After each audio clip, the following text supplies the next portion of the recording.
Morbius and the Lizard are fighting, one wanting to drink Spider-Man's blood and the other to be the person who gets to defeat Spider-Man. As Spidey watches them from the sidelines, he contemplates jumping in to choose a winner, but there's no winning side that will be good for him, and so he lets them choose the winner, which turns out to be Morbius, who kicks the Lizard back into some electrical equipment. With Morbius about to feast on the Lizard, Spider-Man finally intervenes, kicking Morbius away. But before he can learn more about Morbius, the vampire flies away to feast elsewhere. But Morbius doesn't notice a small spider-like device on his back. We're reading Every Spider-Man Ever, and this is the Amazing Spider-Man issue 102, Vampire at Large. The Lizard wakes, groggy from the fight. He then transforms, becoming Doc Connors once more, except not quite. He's Doc Connors, but scaly. It must have been because Morbius bit him, even though he didn't remove any blood. And that's just the information that Spider-Man needs. Whatever happened with the bite may also get rid of his arms, and so as the Lizard gets more and more animalistic, Spider-Man works on a solution. When he has a formula, they discover it was an enzyme that Morbius must have added, that stopped the Lizard's transformation halfway, and so the two of them head out into the night to hunt a vampire. Though Spidey is very aware that the Lizard is moments away from being a full villain himself. Meanwhile and elsewhere, the sun is starting to rise, and so Morbius takes shelter in a warehouse, haunted by the voices of the people that he has killed. He dreams of his origin. He was Michael Morbius, a Nobel Prize winning scientist with a secret illness that was killing his blood cells, a secret that he kept from his love Martine. Instead, he worked with a man named Nikos to find a cure, and they made a breakthrough involving bats and electricity. They set sail on a ship to experiment at sea where people couldn't be hurt, but Martine came along, despite Michael wishing otherwise. Morbius was strapped into a suit, and the experiment turned him white as a sheet, made him super strong and gave him a hunger for blood. It turned him into a vampire, and Nikos was the first victim, strangled when he tried to help his friend. As Morbius haunted the deck of the ship, hungering for Martine's blood, he caught himself, saw the monster that he had become, and leapt overboard to drown.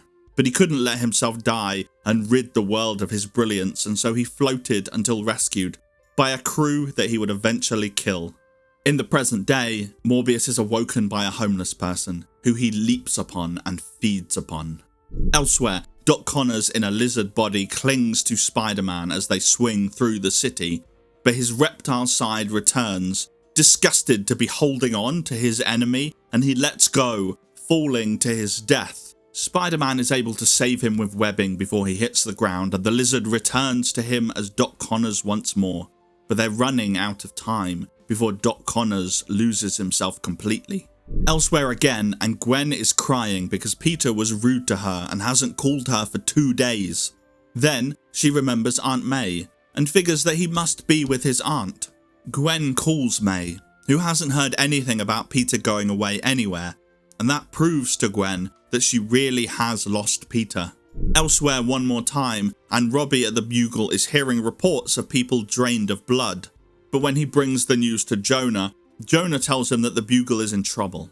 With falling circulation, pay raises, and advertiser money moving to television, the Bugle might not be around for much longer. And then we're back with Spider-Man and the Lizard, who catch up with Morbius. When an offer of help doesn't work, since apparently Morbius needs no one but himself, Spidey acts fast, using 3 right-hand fists to knock the vampire down and out, so that the Lizard can take a sample of his blood. With the blood added to the formula from earlier, Connors is able to cure himself of his lizard side, turning completely human once more. But before Spider-Man can do the same, Morbius leaps up, steals the formula and glides away. Connors recognizes the man and realizes that if Morbius can't replace the enzyme they just took, he's going to die. Spider-Man chases after Morbius, and as he does, he realizes why he's gone easy on the vampire. That he must have sensed that he was once human. He wonders too if he would become a monster if the same accident had befallen him. As Morbius reaches the river, Spider-Man cries out to him, offers Morbius his help. But when the vampire doesn't listen, Spidey snags him with webbing, and is pulled over the water. Spider-Man's weight pulls Morbius down and he collides with a bridge, snapping the webbing. Spidey falls onto a garbage barge, but Morbius hits the water hard, struggling against the undertow. Spider-Man needs to save him, and so he shoots out webbing and succeeds in only grabbing the vial from Morbius's hand as the villain is pulled under the water. We always manage to hold on to things while men sink, doomed all around us. On a nearby rooftop with Doc Connors, Spider-Man takes the formula and his arms are gone. But he can't celebrate the victory when it cost Morbius his life. But maybe we all have monsters to face, and Morbius was just unable to defeat his. And maybe death is what Morbius wanted all this time. Thanks for watching and joining me on this journey to read every Spider-Man comic ever. Next week, Spider-Man heads for the Savage Land. But until that issue, here's a fun fact about this one. This issue is extra long to justify an almost doubling of price, from 15 cents to 25 cents. Page count goes back down next issue, and the price goes down too, landing on 20 cents per issue.